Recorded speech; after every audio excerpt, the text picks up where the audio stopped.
Ibu bapak, saudari-saudara, dan anak-anak yang dikasihi Tuhan,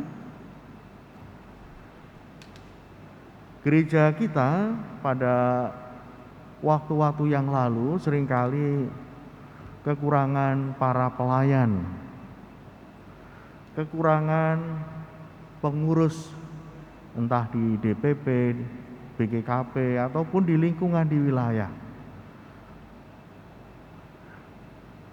Memang ada yang takut untuk ikut melayani. Ada yang merasa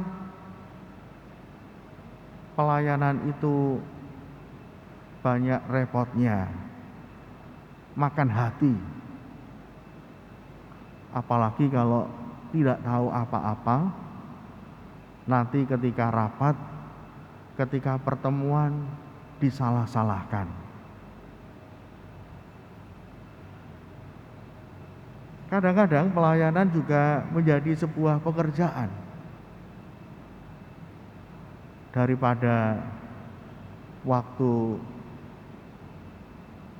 terbuang percuma atau banyak waktu luang, lebih baik saya melayani. Ada pula yang menganggap pelayanan itu sebagai sebuah jabatan elit, kedudukan elit. Seperti halnya Yakobus dan Yohanes yang meminta kepada Yesus tempat tertinggi, seolah-olah menjadi pengurus itu adalah mendapatkan jabatan. Maka banyak orang-orang baru merasa takut, merasa khawatir.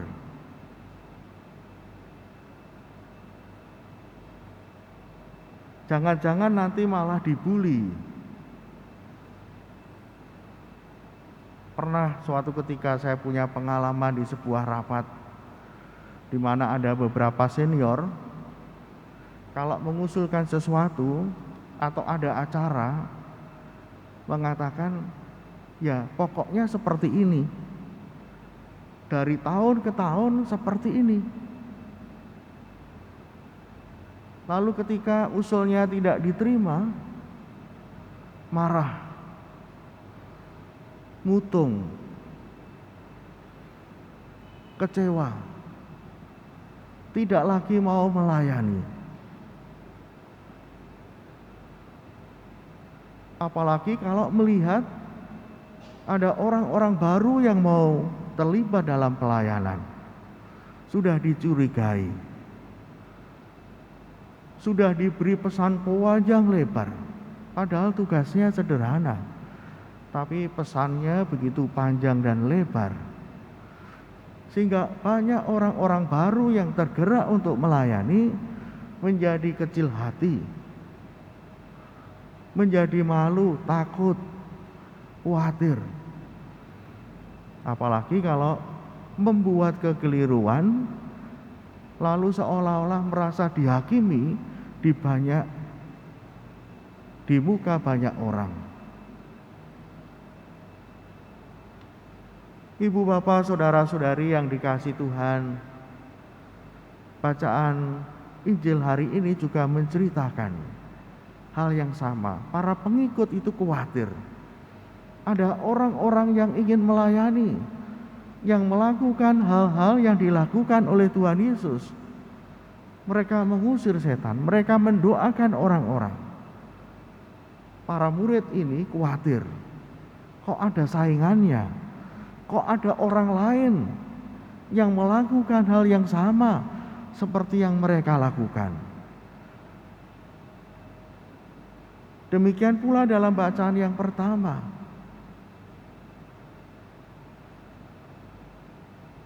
Nabi menegur para muridnya, apakah engkau khawatir jika ada begitu banyak nabi di lingkungan kita?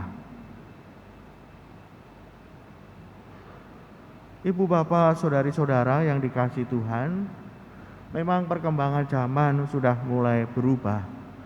Orang sudah mulai terbuka, menyadari bahwa gereja membutuhkan pelayan-pelayan.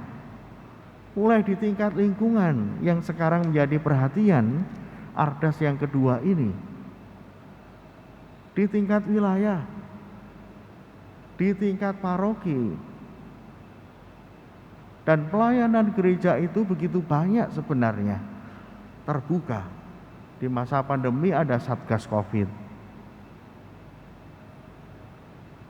kelompok-kelompok sosialnya juga banyak. Mulai perhatian kepada lingkungan hidup, maka membutuhkan orang-orang pula. Memberi perhatian kepada para pekerja, dan masih banyak lain.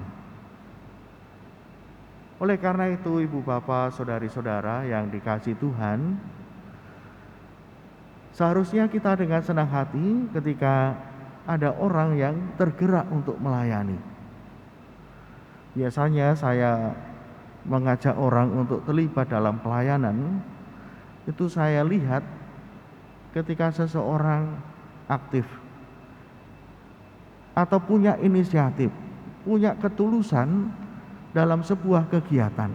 Kadang-kadang saya melihat sepintas, namun dari apa yang dilakukan bisa kelihatan apakah orang ini tergerak sungguh untuk melayani, apakah pelayanannya itu tulus atau hanya sekedar ingin jabatan saja, posisi, atau memang dia mencintai gereja, dia mencintai sesamanya, sehingga terdorong untuk memberikan diri melayani orang lain. Pertama-tama saya lihat dari itu, bukan dari cara orang berbicara yang panjang lebar, tidak.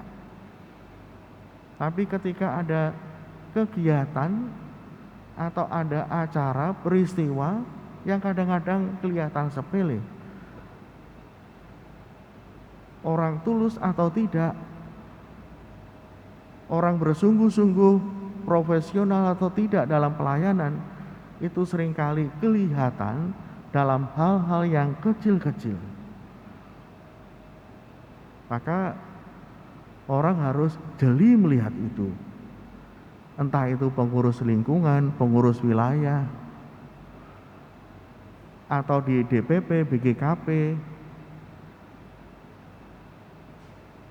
Kita pun terpanggil untuk mengajak, untuk menggerakkan banyak orang terlibat dalam pelayanan. Sekarang masa pelayanan memang dibatasi 5 tahun atau 3 tahun. Nah, disitulah kita hendaknya juga mulai mencari orang-orang yang tertarik pada pelayanan untuk dilibatkan melayani gereja. Bukan kita seterusnya, bukan kita selamanya. Maka sebenarnya pergantian romo paroki itu menunjukkan kepada umat bahwa pelayanan seseorang itu tidak selamanya. Romo paroki ada yang 3 tahun, ada yang 5 tahun, ada yang 6 tahun, tapi juga ada yang 2 tahun. Berarti memang ada batasnya. Dan pelayanan juga mengajak kita untuk membuka diri kepada siapa saja. Bahkan membuka diri kepada cara-cara yang baru, cara-cara yang lebih baik dalam pelayanan. Kadang cara kita itu sudah ketinggalan.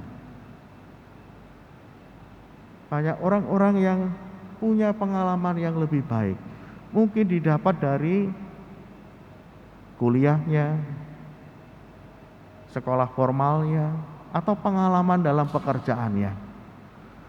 Dan itu sungguh memperkaya gereja. Gereja harus semakin maju. Gereja juga harus menyesuaikan dengan perkembangan zaman.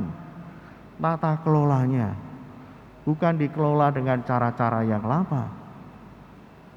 Manajemennya pun juga manajemen yang baru, mengikuti perkembangan zaman.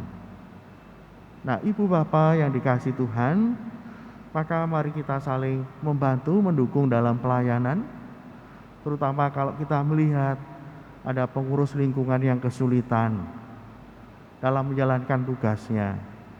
Mungkin karena kesibukannya, kesulitannya untuk mengajak yang lain, kesulitannya menggerakkan warga, kesulitannya membuat program dan lain sebagainya, kesulitannya untuk membantu warga lingkungan. Mari kita juga tergerak untuk ikut membantu satu sama lain, sehingga wajah gereja adalah wajah yang menunjukkan persekutuan. Bukan hanya satu dua orang yang bergerak, tapi bergerak bersama-sama sebagai sebuah persekutuan. Dengan persekutuan juga menunjukkan bahwa persaudaraan kita itu terikat kuat satu sama lain. Kepedulian kita juga dapat dilihat lewat persekutuannya. Bukan hanya bersekutu itu kemana-mana bareng-bareng, tapi melakukan hal-hal yang bermanfaat bagi orang lain secara bersama-sama, saling mendukung satu sama lain. Semoga Ibu Bapak, karena ketulusan, ketertarikan kita, dorongan kita dalam melayani, maka banyak orang juga merasakan kasih Tuhan. Pelayanan intinya membawa orang untuk merasakan kasih Tuhan sendiri. Berkat Tuhan menyertai kita. Amin.